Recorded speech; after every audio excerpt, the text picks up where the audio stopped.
My name is Jess T. Dugan. I'm a photographer who works primarily in portraiture, and the majority of my work looks at issues of identity, and in particular, I focus on gender and sexuality. I have often worked within LGBT communities for my work, so a lot of my earliest work was of my peers within the LGBTQ community in Boston, where I was a part. Some of my earlier projects were focusing specifically on trans communities. So the subject matter was something that I had worked on before as a photographer for sure. And also I identify as queer and non-binary. So it's a extension, I'm part of an extended gender-expansive community.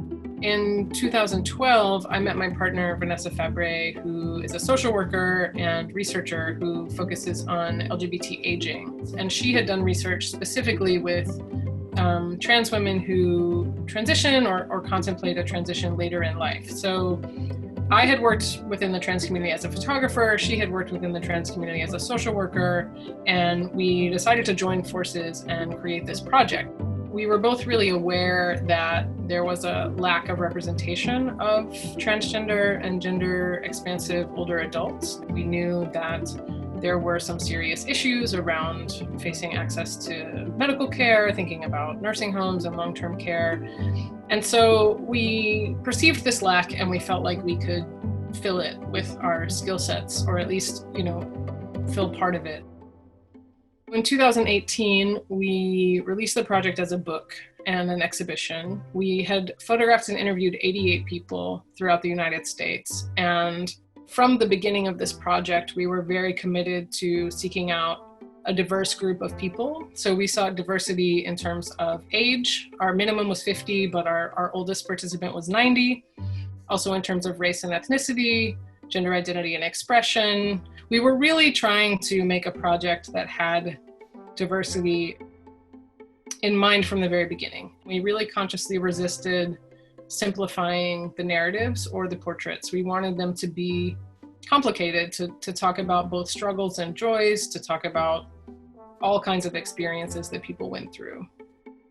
Early on, we made the decision to really spend a lot of time with each person. We decided that it was important to go to their homes or a personal space. We would always conduct the interview first. And the beginning question was, how do you identify today? And what were some key moments that led you to that identity? And then the ending question was, as you look ahead to getting older, what are some of your hopes and what are some of your fears? And so we had these capstone questions, but in between we would really just respond to the person, and then we would move to the portrait. I would work with the person to find a space within their house, right outside of their house, that felt comfortable. I would talk to them about posing and how they wanted to present themselves. I do a lot of directing as a photographer. I work in a very formal way. I work with my camera on a tripod. I use slow shutter speeds. I use natural light. I pay a lot of attention to pose and gesture. So there's nothing candid about the way that I work. However, I was always trying to set up a photograph and pose each person in a way that felt really authentic to who they were. One thing that we thought a lot about was how to honor stories of intense difficulty or sadness, and also not only focus on those. But we definitely felt like it was important to include the struggles because they're very real and ongoing. We've made a lot of progress as a society, but there's a long way to go. And I think when you look at trans identities, but then you add other identity aspects of race and class, that conversation becomes a lot more complicated. And we wanted the project to be as complicated as people's lives really are.